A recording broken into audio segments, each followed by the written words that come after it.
So friends, welcome back. हम लोग अब ह्यूमन फिजियोलॉजी कर रहे थे और जो हमारा फिफ्थ टॉपिक है वो है आपका human skeletal system and muscle system. So हम लोग क्या कर रहे थे, ह्यूमन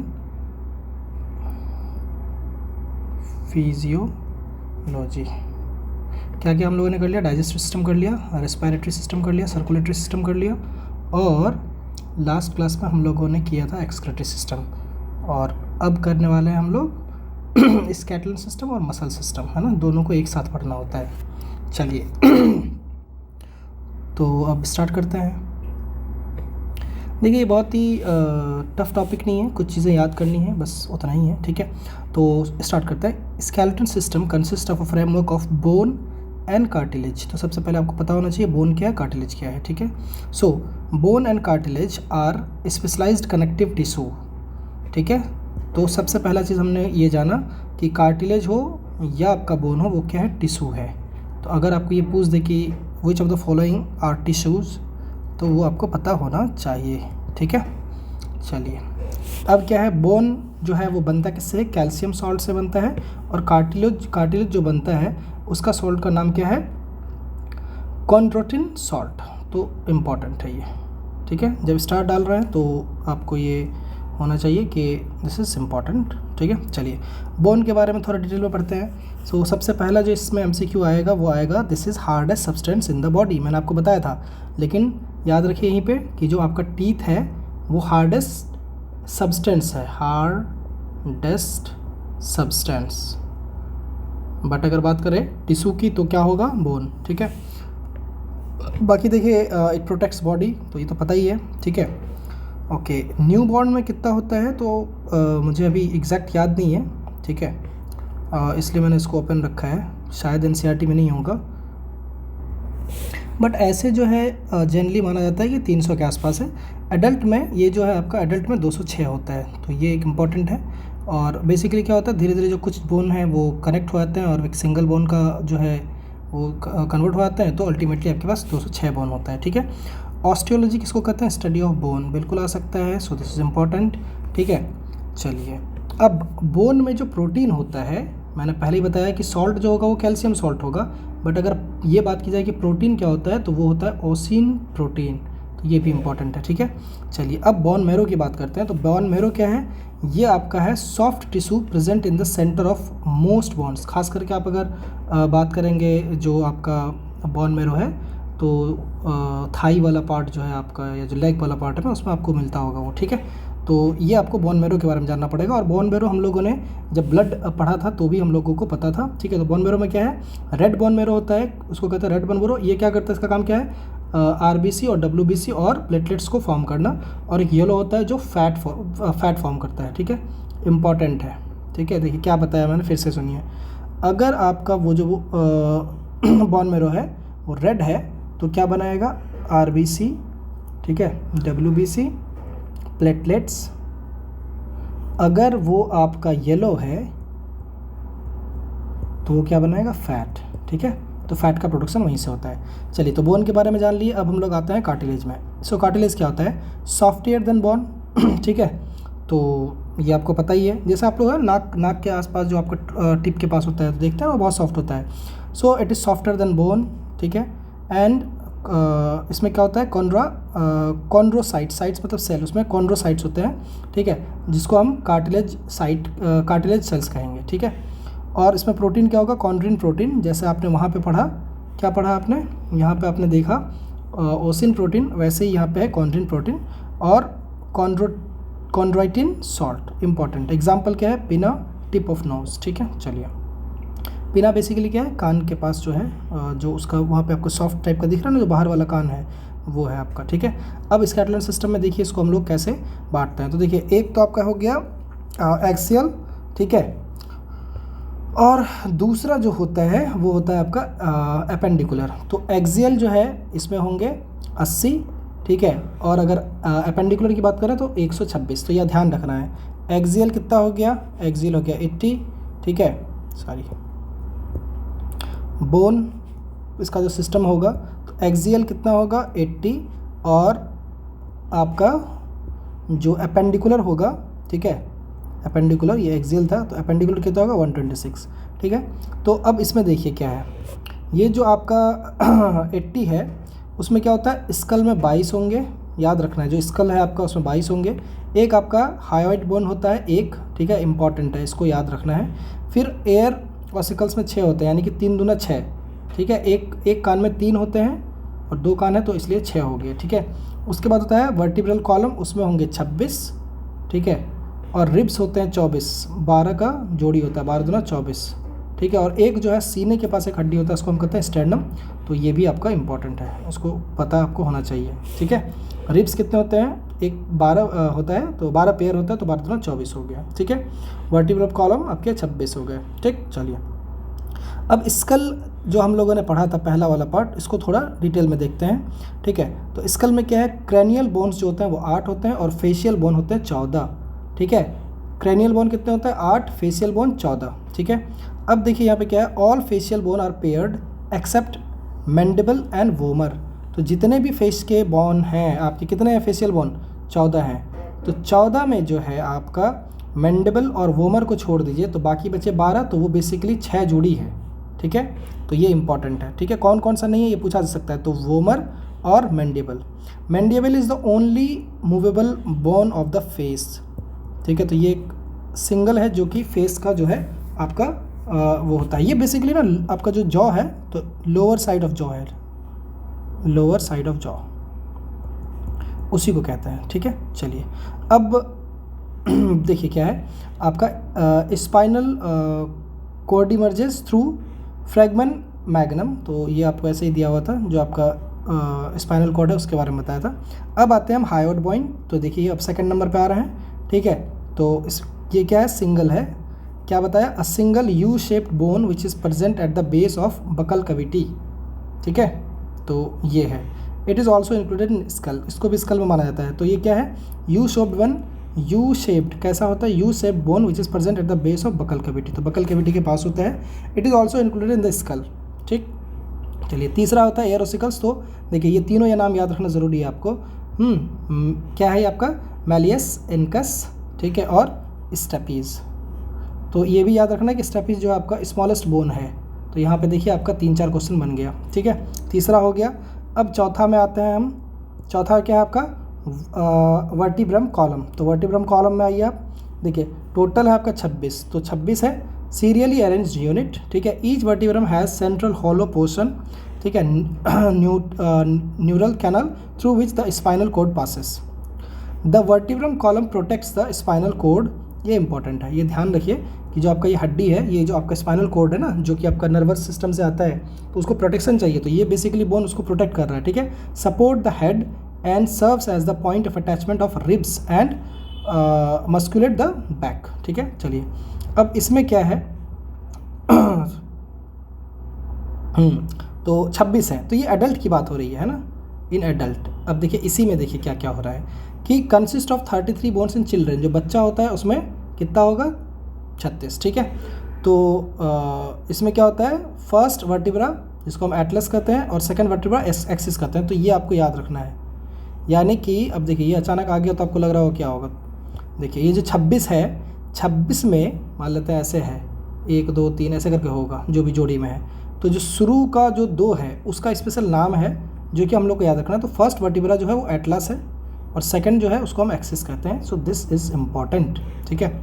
उसके बाद आपका आता है रिब्स, तो रिब्स आपको पता ही है कि यूँ है, ठीक है, तो ऐसे ऐसे करके आपका होता है ना, यूँ, और फिर यहाँ से कुछ जो है ऐसे फ्लोट कर रहे होंगे, ठीक है। तो वो देखते हैं अभी हम लोग क्या है रिब्स।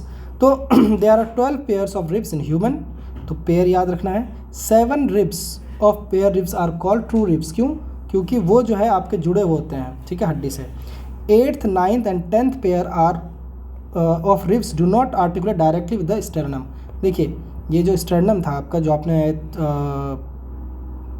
ये जो आपका 6ठे नंबर पे आपको बोला था ना मैंने कि एक हड्डी होता है यूँ ऐसे सीने के पास डैगर टाइप का, ठीक है। तो उसी में जो 7 पेयर है वो तो उससे डायरेक्टली जुड़ा हुआ रहता है। 8वां 9वां 10वां जो है, ठीक है, वो डायरेक्टली स्टेर्नम से जुड़ा नहीं होता है, बट वो जो 7th रिब्स है ना, 1 से लेकर के क्या था 7 पेयर, तो 7th पेयर तो उसके साथ से जो है वो आपका जुड़ा हुआ है, ठीक है। तो क्या है, 8th 9th 10th pair of ribs do not articulate directly with the help of sternum but join the 7th rib with the help of highline cartilage. तो एक हाईलाइन कार्टिलेज होता है, उसके साथ जुड़ा हुआ रहता है ये 7th रिब के बाद। कौन कौन सा, 8th 9th 10th। तो ये पूछा जा सकता है आपका, ठीक है। चलिए अब आगे देखते हैं। These ribs are called vertebrochondral ribs, vertebrochondral ribs या फॉल्स रिब्स कहते हैं। यानी आपको ये पूछा अगर जाए तो देखिए 7 पेयर जो है ये तो ट्रू रिब्स हो गए, दीज आर ट्रू रिब्स। और उसके बाद 8th 9th and 10th these are false ribs, ठीक है। चलिए अब फाइनली आता है 11th and 12th pair of ribs are not connected ventrally and therefore are called floating ribs. तो ये सिर्फ पीछे जुड़ा हुआ रहता है, ठीक है, तो उसी से चलता है ये, तो इसको क्या कहते हैं, फ्लोटिंग रिब्स, ठीक है। अब देखिए यहाँ पे क्या है, एक चीज़ आपका एक नोट दिया हुआ है कि थोरेसिक वर्टिब्रे, ठीक है, ribs sternum together forms rib cartilage. तो अगर आपको ये पूछ ले कि रिब कार्टेज में क्या क्या होता है तो आप क्या कहेंगे, थैरोटिक वर्टिब्रेट, दूसरा क्या होगा रिब्स जो टोटल रिब्स है, और तीसरा होगा स्टर्नम, ठीक है, स्टर्नम, ठीक है। तो यानी कि स्टर्नम मान लेते हैं यूँ है, उसके बाद आपका जो है रिब्स यूँ होंगे, है ना, यूँ होंगे, और आपका जो ये क्या कहता है थैरोइक वर्टिब्रेट है, वो तीनों मिलाकर के क्या कहा जाएगा, रिब केज कहा जाएगा, ठीक है। चलिए उसके बाद आता है आपका स्टर्नम। तो ये एक होता है सिंगल, तो sternum is a flat bone on the ventral, ventral मतलब होता है फ्रंट साइड में, ठीक है। तो क्या कर रहा है, sternum is a flat bone on the ventral mid line of thorax, ठीक है, ऑल्सो कॉल्ड ब्रेस्ट बोन। तो ये याद रखिए, पूछा जा सकता है कि ब्रेस्ट बोन किसको कहते हैं, तो वो कहते हैं स्टर्नम को, ठीक है। चलिए अब फिर से एक बार रिकॉल करते हैं, हम लोगों ने क्या देखा कि जो बोन होगा वो उसका 2 टाइप है, ठीक है, 2 तरीके से होंगे। एक होगा एक्सियल, तो एक्सियल में आपके कितने थे, 80 बोन, वो हम लोगों ने देख लिया। और दूसरा क्या है आपका, दूसरा है एपेंडिकुलर, तो इसमें कितने हैं, 126। अब देखिए 126 को क्लासीफाई यहीं पे हमने कर लिया है। पहला है आपका पेक्टोरल गिडल, 4 होते हैं। अपर लिम्ब 60, बेसिकली ये पैर की बात कर रहा है। लोअर लिम्ब 60 और पेल्विक गार्डल 2। तो देखिए जो आपके अपर गार्डल में है, ठीक है, अपर लिम्ब जो है आपका, यानी कि हाथ, सॉरी ये हैंड होगा, ये जो हैंड के पास है वो 60 है, और लोअर जो होता है वो लेग होता है, वो भी आपका 60 होगा। पेक्टोरल गर्डल ये आपका जो है क्या कहता है, कंधा के पास जो है उस एरिया का है, ठीक है। और फिर है पेल्विक गार्डल, ठीक है। चलिए तो इसको देखते हैं एक एक करके। क्या है यहाँ पे आपका, देखिए पेक्टोरल गर्डल क्या है, 4। तो इस 4 में क्या है, 2 है आपका स्कैपुला, ठीक है, जिसको हम शोल्डर ब्लेड कहते हैं। तो आगे जो देखते हैं ना आप शोल्डर, ठीक है, उसको क्या कहते हैं, स्कैपुला, 2 होता है, 2 साइड। उसके बाद है आपका एक क्लेविकल जो कि 2 होता है, कॉलर बोन या ब्यूटी बोन भी कहते हैं। तो बेसिकली जो देखते होंगे मॉडल वॉडल का जो है ये थोड़ा निकला हुआ रहता है, ठीक है, तो इसको माना जाता है क्या, ब्यूटी बोन, ठीक है। तो लड़कियों के लिए माना जाता है कि ये अगर आपका बाहर निकला हुआ है, खाते पीते नहीं है, बहुत पतली दुबली है, फालतू का जो भी है, ब्यूटी बोन कहते हैं, है ना। चलिए उसके बाद है आपका अपर लिम्ब। तो देखिए ये तो आपको समझा दिया, ये बेसिकली क्या है ना, मेरे पास फ़ोटो नहीं है अभी तो बता देता, बट आप आई थिंक चूँकि ये रिवीजन सीरीज़ है तो आपने तो देखा ही होगा, ठीक है। चलिए कोई बात नहीं। अब आता है अपर लिम्ब मतलब हाथ। तो देखिए हाथ में मैंने यहाँ पे डायरेक्ट डाल दिया है, आपको बता दिया है। तो देखिए इसको कहते हैं ह्यूमरस, जो कि आपका होगा इसमें, ठीक है, आर्म को कहते हैं ह्यूमरस, ठीक है। तो ह्यूमरस कितना हो गया, देखिए ये एक हाथ का हम दिखा रहे हैं, 1 हैंड, तो 1 हैंड है, तो टोटल कितने हो गए, 2 हो गए ना, क्योंकि 2 हाथ हैं। अब देखिए यहाँ पे जो ये आपका हो गया, जो आपका होता है ना बाह, वो वाला एरिया है। उसके बाद ये जो है ये आपका आता है उंगली के ऊपर जो वाला जो पूरा आपका है, उसमें 2 बत्ती होता है, ठीक है।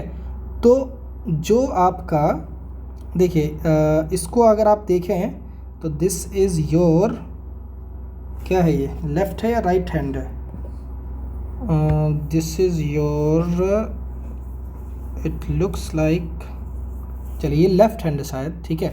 तो जो आपका लेफ्ट में बाहर साइड का हो उसको अल्ना कहते हैं, और जो अंदर वाला है उसको हम रेडियस कहते हैं। तो अल्ना एंड रेडियस नाम याद रखना इंपॉर्टेंट है। देखिए आप खुद अपना हाथ जो है जहाँ पे आप लोग प्रेशर चेक करते हैं, नब्ज चेक किया जाता है, उसको देखिए वहाँ पे 2 हड्डी आपको नज़र आएगा, वही आपका, एक का नाम अल्ना, दूसरा का नाम रेडियस, ठीक है। चलिए, उसके बाद देखिए, उसके बाद अगर आप आएंगे, ठीक है, तो जो जॉइंट है आपका, ठीक है, आपका जो जॉइंट है वहाँ पे टोटल 8 हड्डी होता है, और 8 हड्डी होता है, और आपके पास कितने हाथ हैं? 2, तो 16 हो जाएंगे, ठीक है। इसको क्या कहते हैं? कार्पेल कहते हैं। क्या कहते हैं? कार्पेल कहते हैं, ठीक है। उसके बाद जो आपका कलाई के ऊपर, उंगली से ऊपर, कलाई के नीचे और उंगली के ऊपर जो है वहाँ पे टोटल हड्डियाँ हैं 5, और 2 जोड़ा है तो 10 हो गया। और फिर अब आप आएंगे तो उंगलियों को, हाँ देखिए यहाँ पे मैंने लिख दिया, this is wrist, this is palm, जो पाल्म का है area, and these our fingers, ठीक है। तो देखिए ये आपका बता दिया मैंने, ठीक है। दिस इज़ आर्म, ये आपका क्या है? आर्म है। ये क्या आपका? हैंड है, ठीक है। नॉर्मल लैंग्वेज में इसको क्या कहेंगे? रिस्ट, लेकिन इसको कहेंगे पाल्म, और ये फिंगर्स। तो देखिए आर्म को कहेंगे, आर्म में जो बोन होगा उसको कहेंगे ह्यूमरस। हैंड में 2 तरह का होता है, अल्ना एंड रेडियस, और रिस्ट में आपका होगा उसको कहेंगे कार्पेल, जो टोटल होंगे 16। पाल्म में होंगे 10, तो मतलब 5 दूना 10, और फिंगर्स को कहते हैं फैलिंजेस। फैलिंजेस तो कितने होते हैं? 14 होते हैं, ठीक है। 14 कैसे? तो आप ये तो चेक भी कर सकते हैं, 1 2 3 4 5 6 7 8 9 10 11 12 13 14, तो ये हो गया। इसको आप टोटल ऐड करेंगे तो कितना आएगा? 20 आएगा, ठीक है। तो ह्यूमरस, अल्ना, रेडियस, कार्पेल, मेटाकार्पेल, ठीक है, और फिर फिरिंजेस, ठीक है, ध्यान रखना है इसका। अब आता है आपका हाँ, एक क्वेश्चन ये बीपीएससी में आया हुआ भी है, वो होता है कि बोन से बोन को कनेक्ट कौन करता है? तो ये करता है लिगामेंट, ठीक है। और बोन को मसल से जो करता है वो कौन करता है? टेंडन। तो दोनों में से एक का शॉर्टकट याद रखिए, मैं इसको याद रखता हूँ BLB करके, ठीक है। तो BLB याद रहेगा तो आपको फिर दूसरा जो है बोन टू अगर मसल कहा जाए तो ऑब्वियसली बात है L तो नहीं आएगा, तो टेंडन ही होगा। कन्फ्यूज़ किया जाता है यहाँ, तो आप अपना शॉर्टकट बना सकते हैं। मुझे कन्फ्यूज़न होता है तो मैं एक याद रखता हूँ, BLB, ठीक है। चलिए, इसी तरीके से अब लोअर लिम्ब का मतलब हो गया आपका पैर, लेग वाला, ठीक है। तो ये हो गया बेसिकली थाई, है ना।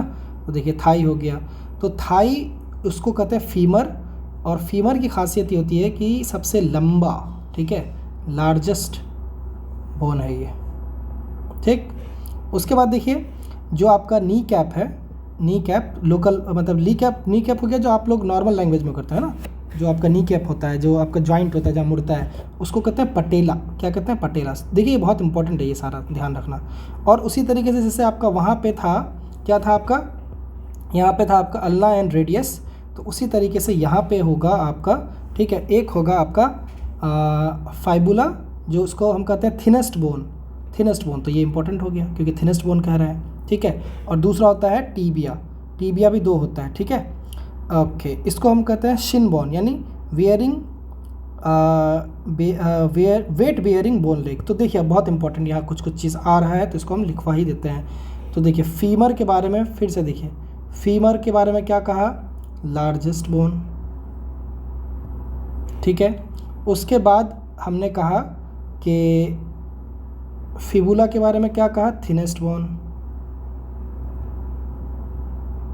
और टीबिया जो है, जो दिख रहा है आपको, वो आपका, उसको हम शिन बोन कहते हैं।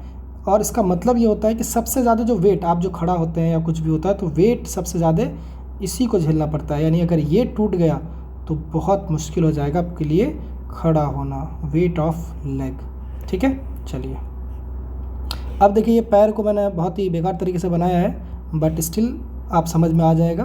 तो जैसे वहाँ रिस्ट होता था, यहाँ एंकल होता है। तो एंकल में कितने हैं? तो 7 हैं। तो आपके पास 2 पैर हैं तो 7 दूना 14 हो जाएगा। तो यहाँ पे आपके 14 हो गए, ठीक है। उसके बाद इसी तरह जैसे वहाँ मेटा कार्पेल था, कार्पेल के बाद तो यहाँ पे क्या हो जाएगा? Meta tarsal. तो इसमें कितने हैं? वही 5 दूना 10 हो जाएंगे, ठीक है। और जो आपका टोज़ हैं, ठीक है, तो वहाँ पे कितना था आपका? हाथ में देखिए, हाथ में यानी कि उंगलियों में 14 दूना 28। तो यहाँ भी सेम 14 दूना 28 है, ठीक है। तो बिल्कुल कोई फ़र्क नहीं है। तो अभी हम लोगों ने क्या देखा? ब्यूटी बोन देखा। कितने ब्यूटी बोन कितना था? 2 होगा, ठीक है ना। देखिए क्लेविकल, तो कॉलर बोन इसको कहते हैं दो, और एक है आपका दो है आपका स्कैपुला। तो देखिए स्कैपुला ब्यूटी बोन, स्कैपुला दूसरा नंबर पे, ब्यूटी बोन ये कितना है 2, ये कितना है 2, और जो आपके अपर लिम्ब यानी कि हैंड में कितना है, हैंड में हो गया 60, और लेग में कितना देखा 60, ठीक है। तो अभी कितना हो गया, अभी हो गया 124, बट 126 है, यानी कि और भी 2 होगा जो है आपका पेल्विक गार्डल। तो pelvic गार्डल consist of 2 coaxial bone, ठीक है। तो ये हो गया। अब देखिए वही जो चीज़ मैंने बताया फिर से यहाँ पे रिपीट हो रहा है। फीमर जो होता है वो लॉन्गेस्ट बोन होता है, important, super important these are. Stapes smallest bone, pectoral and pelvic girdle bone helps in articulation of upper and the lower limb respectively with axial skeleton, और फेबुला है क्या, थिनेस्ट बोन। तो ये आपको याद रखना है, ठीक है। चलिए अब कुछ टाइप्स ऑफ जॉइंट पढ़ लेते हैं, ठीक है, जो अलग अलग तरह का होता है, जो एनसीईआरटी में दिया हुआ है। देखिए एक होता है फाइब्रस जॉइंट, दूसरा होता है कार्टिलेजिनस जॉइंट, और तीसरा होता है आपका साइनोवियल जॉइंट, ठीक है। तो तीनों के बारे में खासियत क्या है, देखिए फाइब्रस जॉइंट जो होता है do not allow any movement, यानी आप क्या कहता है मूवमेंट अलाउ नहीं करते हैं। कार्टिलेजिनस में क्या होता है, परमिट्स लिमिटेड मूवमेंट, तो लिमिटेड वर्ड इज, और यहाँ पे कर रहा है क्या, डू नॉट अलाउ, सिंपल। और ये क्या है, साइनोवियल क्या है, इट अलाउज कंसिडरेबल अच्छा खासा आप मूवमेंट कर सकते हैं। उसके बाद कर रहे हैं तो फ्लैट स्कल, ठीक है, with the help of the dense fibrous connective tissue in the form of structures होते हैं। एग्जाम्पल क्या है इसका, स्कल, ऑब्वियस सी बात है, स्कल में तो आपको ऐसा नहीं है कि जो आपका हड्डी है वो घूमता है, ठीक है। गोम्फोसिस टिबियो फेबुलर जॉइंट, ठीक है, क्या है, टिबियो फेबुलर जॉइंट। उसी तरीके से अगर आप आएंगे कार्टिलेजस जॉइंट में तो इट परमिट्स लिमिटेड मूवमेंट, ठीक है। The bone involve are joint together with the help of cartilage, यानी कि कार्टिलेज होता है और थोड़ा जॉइंट वो आपका होता है, जैसे the joint between the vertebrates, तो वो थोड़ा जो आपको हल्का सा परमिट कर रहा है। तीसरा है साइनोवियल, तो ये इंपॉर्टेंट है, क्या है, these joints help in the locomotion and many other movement. तो ऑब्वियस सी बात है ना, हड्डी आपका अगर मूव करेगा ही नहीं तो आप चलेंगे कैसे। Due to the presence of fluid filled in synovial cavity between the articulating surface of the two bone, तो ये अलाउ करता है, ठीक है।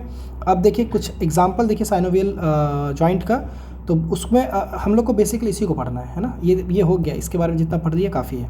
तो साइनोवियल जॉइंट में देखिए आपको पूछ सकता है कि बॉल एंड सॉकेट जॉइंट ये कितना डिग्री घूमता है, तो 360, मतलब कंप्लीटली घूम जाए वो हो सकता है। जैसे आपका क्या है, between humerus and pictorial girdle, ठीक है, तो वो आपका घूम जाएगा। दूसरा एक होता है हिंज जॉइंट जो कि 180, जैसे नी है, आप देखिए नी को, एल्बो जॉइंट को देखिए 180 तक घूम जाएगा, यानी कि आप उसको पूरा जब आप वो करेंगे तो 0 डिग्री बनेगा और पूरा कंप्लीट छोड़ेंगे तो आपका 180 बनेगा, ठीक है। तीसरा होता है आपका पाइवट जॉइंट, ये क्या है, बिटवीन एटलास एंड एक्सिस याद है ना, फर्स्ट एंड सेकेंड, ठीक है। उसके बाद है gliding joint between the carpals के बीच।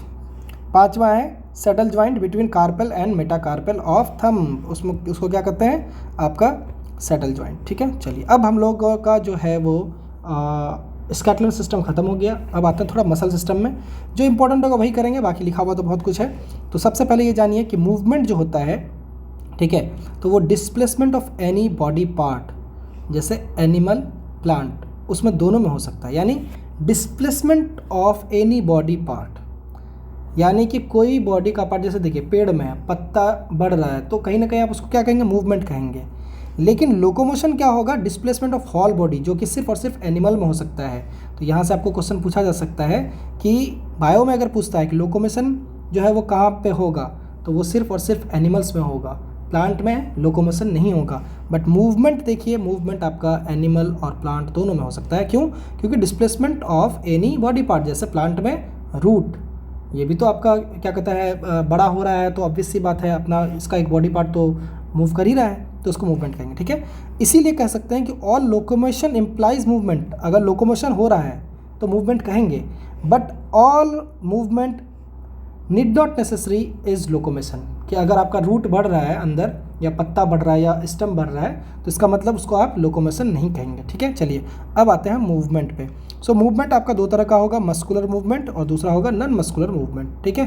क्या बोला मैंने, मस्कुलर मूवमेंट और नॉन मस्कुलर मूवमेंट। तो देखिए मस्कुलर मूवमेंट क्या होगा, muscles are involve, movement of our hand, neck tongue. याद रखिए बीपीएससी में क्वेश्चन पूछा भी जा चुका है मसल सिस्टम पे, आई थिंक 67 या 68 में। तो याद रखिए कि जो आपका मूवमेंट होता है, हड्डी सिर्फ और सिर्फ स्ट्रक्चर देता है, जो भी एनर्जी यूज़ होता है वो मसल का होता है। तो muscle system is very important. अगर आपका मसल जो है बिल्कुल वीक हो तो आप चल नहीं पाएंगे, कुछ भी नहीं कर पाएंगे, आप उंगली तक हिला नहीं सकते हैं अगर उसमें मसल नहीं हो। यानी कि आपके बॉडी से अगर मसल हटा दिया जाए तो आप बिल्कुल कंकाल बन जाएंगे, आपका कुछ हिलने वाला नहीं है। ठीक है, चलिए अब देखिए नॉन मस्कुलर में क्या है, मसल्स आर नॉट इन्वॉल्व। ठीक है, सीलियरी मूवमेंट इसका एक एग्जांपल है, सीलियरी मूवमेंट। ठीक है, ये इंपॉर्टेंट है, जैसे अमीबा में होता है। और जैसे हमने सर्कुलेटरी सिस्टम पढ़ा था तो पढ़ा था ना कि डब्ल्यूबीसी जो है आपका, ठीक है, तो डब्ल्यूबीसी जो है ना वो भी ऐसे ही सीलियरी मूवमेंट शो करता है, यानी कहीं भी वो घुस सकता है, अमीबा टाइप का। वही देखिए यहाँ पे है भी कि एमीबॉइड मूवमेंट। ठीक है, और मतलब नॉन मस्कुलर में है, और एक है आपका फ्लैजेलर मूवमेंट। तो ये तीनों मूवमेंट याद रखिएगा, ये मस्कुलर नहीं है, नॉन मस्कुलर है, पूछ सकता है इसमें। ठीक है, चलिए अब लोकोमोटरी स्ट्रक्चर की अगर बात करें तो पारामेशियम जो है वो कैसे चलता है, सीलिया से। इंपॉर्टेंट है, बिल्कुल इंपॉर्टेंट है।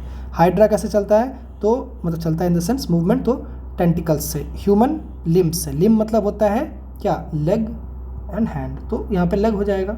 ठीक है, याद रखिएगा, ये बहुत ही इंपॉर्टेंट है। Cilia and flagella are the outgrowth of cell membrane, यानी कि जैसे अमीबा है ना, तो अमीबा तो सबका क्या कहता है यूनिसेलुलर होता है, तो वो अपना शेप चेंज कर लेगा, उसको चलना होगा तो वो पैड टाइप का दो बना लेगा और फिर चलने लगेगा, है ना। तो ये हो गया। चलिए अब आते हैं movements by cells in human body.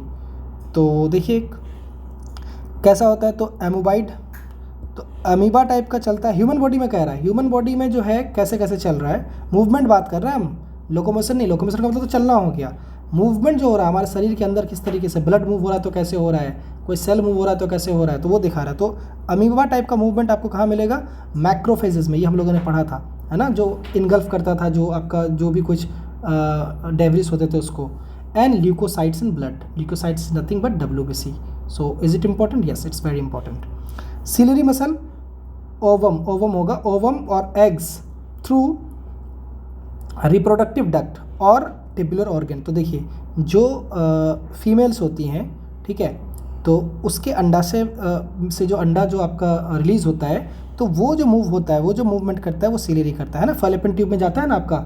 ठीक है, मतलब ओवरी से एग निकल करके जो आपका फैलोपियन ट्यूब में जाता है, तो वो कैसे मूव करता है, तो उसका जो मूवमेंट का तरीका है वो सिलियरी मूवमेंट उसको कहेंगे। ठीक है, उसी तरीके से WBC जो मूव करेगा वो कैसे मूव करेगा, आपका एमीबॉइड टाइप से मूव करेगा, या WBC या मैक्रोफेजेस। अच्छा, फ्लैजेलर मूवमेंट कैसे होगा, तो वो होगा exhibit only in the sperm. तो जो मेल होते हैं तो उनका जो स्पर्म जो निकलता है, इजेक्ट होता है, तो वो जब उसको ओवरी तक फैलोपियन ट्यूब तक पहुंचना हो तो वो कैसे मूव होगा, वो फ्लैजेलर मूवमेंट होगा, उसको वो कहेंगे। ठीक है, तो देखिए क्या बोला, exhibit only in the sperm in human. Locomotion of euglena में भी होता है ये, तो यूग्लेना क्या है, प्रोटोजोआ है, तो उसमें भी होता है, और स्पर्म में होता है, ह्यूमन में कौन सा, फ्लैजेलर। तो तीनों मूवमेंट बता दिया। ये कब कहाँ है, ह्यूमन बॉडी के अंदर जो मूवमेंट हो रहा है, नॉट द लोकोमोशन, मूवमेंट जो हो रहा है ना, कुछ कुछ सेल जो जा रहे हैं। जैसे देखिए एग भी एक सेल है, आपका स्पर्म भी एक सेल है, तो वो कैसे मूव हो रहा है, तो स्पर्म हो रहा है फ्लैजेलर मूवमेंट, ओवम जो हो रहा है यानी कि एग जो हो रहा है वो सिलियरी मूवमेंट, और जो आपके WBC मैक्रोफेजेस हैं वो एमोबाइड टाइप में जा रहा है। मस्कुलर मूवमेंट आपका कहाँ होगा, तो लिम्स, जॉ, टंग। तो आप जैसे अपना जो जीवा हिलाते रहते हैं तो वो मस्कुलर मूवमेंट है। आप जो जॉ हिलाते हैं वो भी है। लिम्स यानी पैर हाथ जो हिलाते हैं वो मस्कुलर है। तो ये आपका बॉडी का पूरा कंप्लीट बता दिया कि आप जो भी चीज़ मूव करते हैं, ठीक है, मूवमेंट होता है, तो वो आपका किस तरीके का मूवमेंट है। चलिए अब थोड़ा यहाँ पे शायद डिटेल हो तो हम उतना ज़्यादा डिटेल में नहीं जाएंगे, इसमें जो इंपॉर्टेंट होगा उसमें मैं स्टार लगाऊंगा, उस पर ही ध्यान देना है, बाकी मैं पढ़ देता हूँ। ठीक है, so muscles of human. So mesoderm in origin, तो मसल जो आपका बनता है वो मेजोडर्म से बनता है, about 40 to 50% of total weight. तो ठीक है, ये एक आपका एक इन्फॉर्मेशन मिल गया कि जो मसल होता है वो 40 से 50% का वेट होता है। दो एक्साइटेबल टिश्यू है दो तरीके का, एक है आपका नर्वस टिश्यू, एक है मस्कुलर टिश्यू। तो यानी कि जो आपका टिश्यू एक्साइटेबल टिश्यू है कौन कौन सा, नर्वस टिश्यू है और दूसरा मस्कुलर टिश्यू है, ठीक है। मायोलॉजी या सार्कोलॉजी कहते हैं स्टडी ऑफ मसल को, इंपॉर्टेंट है, वेरी इंपॉर्टेंट है, ठीक है। चलिए अब यहाँ देखा हमने एक्साइटेबल टिश्यू कौन कौन सा है, नर्वस और मस्कुलर, तो इसको भी थोड़ा ध्यान रखिएगा। चलिए प्रॉपर्टीज़ ऑफ मसल, तो extensibility, elasticity, excitability, contractility, important नहीं होता, ये सब अगर स्टेटमेंट वाइज है तो आएगा, not that important. Types of muscle important है, तो देखिए टाइप्स ऑफ मसल में एक आपका आता है कार्डियक मसल, जो कार्डियक का मतलब मैंने क्या बताया, कार्डियक और कोरोनरी मतलब हार्ट, रिलेटेड टू हार्ट। तो देखिए हार्ट का मसल थोड़ा अलग होता है, तो टाइप्स ऑफ मसल में एक हो जाएगा आपका कार्डियक मसल, दूसरा हो जाता है स्मूथ मसल और तीसरा होता है स्कैटलन मसल, ठीक है। तो एग्जांपल देख लेते हैं। तो हार्ट का मसल क्या है, मसल ऑफ हार्ट, पहला तो देखिए मसल ऑफ हार्ट, और ये इनवॉलंटरी होता है, यानी कि इस मसल पे आपका कोई कंट्रोल नहीं है। दूसरा प्रॉपर्टीज इसका स्ट्रेटेड है, स्ट्रेटेड मतलब क्या होता है ना, उसमें यू टाइप का मसल में जो है आपका एक लाइन टाइप का बना हुआ रहेगा, ठीक है। और क्या है, यूनिन्यूक्लिएटेड, ठीक है, क्या है यूनिन्यूक्लिएटेड मतलब सिंगल आपका इसमें न्यूक्लियस होता है इस केस में। और no fatigue muscle, very important, this is very important, no fatigue, थकावट नहीं होती है, क्योंकि अगर आपके मतलब हार्ट के मसल में थकावट आ जाए तो आप तो मतलब कभी भी ऑफ हो जाएंगे, है ना। तो इनवॉलंटरी, वेरी इंपॉर्टेंट, स्ट्रेटेड है, यूनी सेलुलर है मतलब यूनिलिक्युलेटेड नॉट सेलुलर, और नॉन फटीग मसल है। अगर हम बात करें स्मूथ मसल की, तो मसल ऑफ विसरल ऑर्गन, ठीक है। जैसे आपका ये तो आपका इनवॉलंटरी ये भी होता है, ठीक है, बट अनस्ट्रेटेड होता है और यूनिलिक्युलेटेड होता है। तीसरा है skeleton muscle, muscle attached with bones, तो उसको कहेंगे, यानी कि वैसे मसल्स जो बोन के साथ अटैच होते हैं। और अब आप बताइए फिर से याद कीजिए आप कि बोन टू मसल को कनेक्ट कौन करता है, बताइए, याद कीजिए। और ये भी बताइए हमको कि बोन टू बोन को कौन कनेक्ट करता है, तो याद कीजिए मैंने बताया था BLB, तो यहाँ क्या हो जाएगा, टेंडन, ठीक है। चलिए तो मसल्स अटैच्ड विद बोन, और ये वॉलंटरी होता है, यानी कि आप पे डिपेंड करता है ये, ठीक है। और ये स्ट्रेटेड होता है, मल्टी न्यूक्लिएटेड होता है, ठीक है। और ये देखिए मैंने यहाँ पे लिखा भी दिया है कि bone to bone ligament, BLB, है ना। चलिए बोन टू मसल टेंडन, ठीक है। मसल ये इंपॉर्टेंट है, ये सारे जो अब मैं लिखा रहा हूँ these are very important. So bone to bone हो गया, ये इंपॉर्टेंट था। Muscle fibre is also called muscle cell, ये आपका इंपॉर्टेंट है, यानी कि मसल फाइबर जहाँ पे भी लिखा जाए आप समझिए वो मसल सेल के बारे में बात कर रहा है। Plasma membrane of muscle fibre is called sarcolemma, important है sarcolemma. Cytoplasm of muscle fibre is called sarcoplasm, ठीक है। फिर है mitochondria of muscle fibre is called cytosome, तो ये थोड़ा देख लीजिएगा, खास करके ऊपर के जो 2-3 हैं, ठीक है। Store house of calcium ion in skeletal muscle is called sarcoplasmic reticulum, तो इम्पॉर्टेंट है, देख लीजिएगा। चलिए अब आते हैं मायोब्लास्ट, ठीक है। मसल फाइबर फॉर्मिंग सेल को हम मायोब्लास्ट कहते हैं, ठीक है। अच्छा यहाँ पे मैं एक्चुअली दिखा रहा हूँ कि कैसे फॉर्म होता है, तो थोड़ा इसको अच्छे से देखिए, ठीक है। देखिए मायोब्लास्ट जो होता है वो यूनिसेलुलर होता है, ठीक है। और मायोब्लास्ट क्या होता है, मसल फाइबर फॉर्मिंग सेल, यानी अगर कोई कहेगा कि मसल फॉर्मिंग सेल को क्या कहते हैं, मायोब्लास्ट कहते हैं। और जो मायोब्लास्ट ये किस में पाया जाता है, एम्ब्रियो, यानी कि जो माँ के पेट में बच्चा होता है उसके अंदर पाया जाता है। और फ्यूज़न ऑफ मायोब्लास्ट इनटू स्कैटलन, यानी कि मायोब्लास्ट का जो फ्यूज़न होता है उससे आपका क्या होगा, वो स्कैटलन मसल फाइबर बनाएगा, ठीक है, मसल फाइबर सेल बनाएगा। और फिर क्या होगा आपका, फिर आपका मसल बंडल बनेगा, नॉट इम्पॉर्टेंट, ये बता दे रहा हूँ बस। मसल बंडल से आपका स्कैटलन मसल बन जाएगा जो कि मल्टी सेलुलर होगा, ठीक है। तो कवर्ड बाई एपीमाइसियम, इतना इम्पॉर्टेंट नहीं है, ठीक है। ओके, 2 चीज़ देखिए, एक्टिन जो कि थिन होता है फिलामेंट, ठीक है, ये होता है आपका एक्टिन प्रोटीन से बनता है। और मायोसिन जो कि थिक होता है, मोटा होता है फिलामेंट, ये होता है मायोसिन प्रोटीन से, ठीक है। चलिए उसके बाद क्या है, मायोफाइब्रिन साइटोप्लाज्म कॉल्ड, नहीं इतना इंपॉर्टेंट नहीं है। देखिए तो आपको सिंपल है कि सेल से आपका अल्टीमेटली कैसे मसल बन रहा है वो है, तो इतना तो डीप नहीं आएगा, बट फिर भी देख लीजिए। बेसिकली आपका जो है मायोब्लास्ट है जो कि क्या है, आपका मसल फाइबर फॉर्मिंग सेल है। इस सेल से जो है ये एम्ब्रियो में बनेगा, फ्यूज़न होगा मायोब्लास्ट से, और इससे क्या होगा, स्कैटलन मसल फाइबर सेल बनेगा। और ये मसल बंडल बनाएगा, यानी कि एक सेल से और ज़्यादा सेल बनाएगा, बंडल बनाएगा। और बंडल जो है बन के स्केलेटन आपका बंडल बन जाएगा।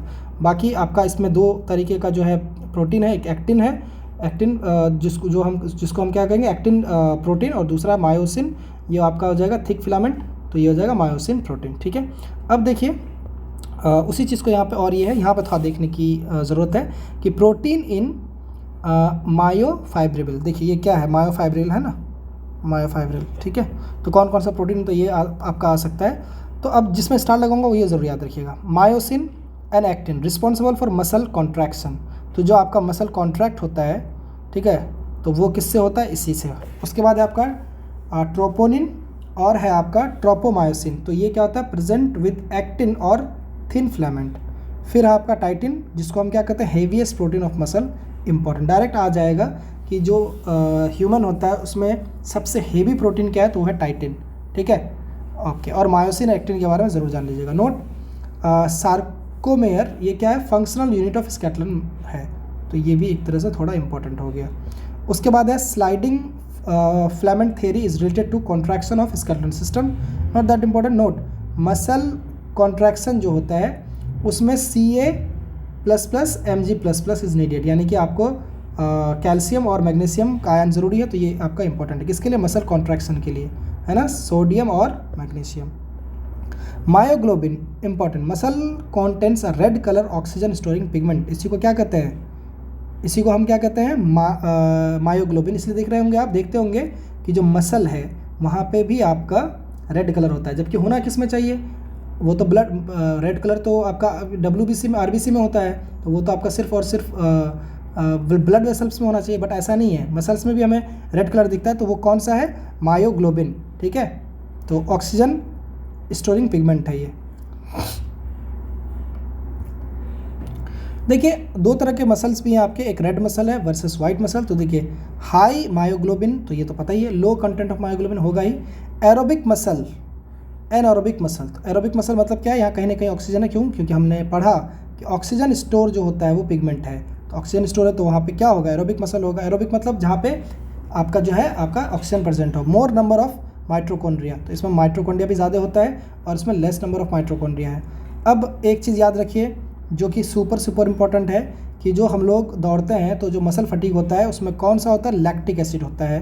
This is super important. Uric acid बहुत इंपॉर्टेंट है, नाम सुनते होंगे, जो जॉइंट पेन होता है, ठीक है, तो उसमें ये कहा जाता है कि थोड़ा प्रोटीन जो है, मतलब मीट मांस मछली ये सब कम खाया कीजिए, क्योंकि ये यूरिक एसिड जो है जॉइंट में जमा हो जाता है और उससे दर्द होता है। ठीक है, अब जो आने वाला है, जो मैंने बकवास किया उस पर ज़्यादा ध्यान मत दीजिएगा, जो अब कह रहा हूँ दैट इज़ वेरी इंपॉर्टेंट।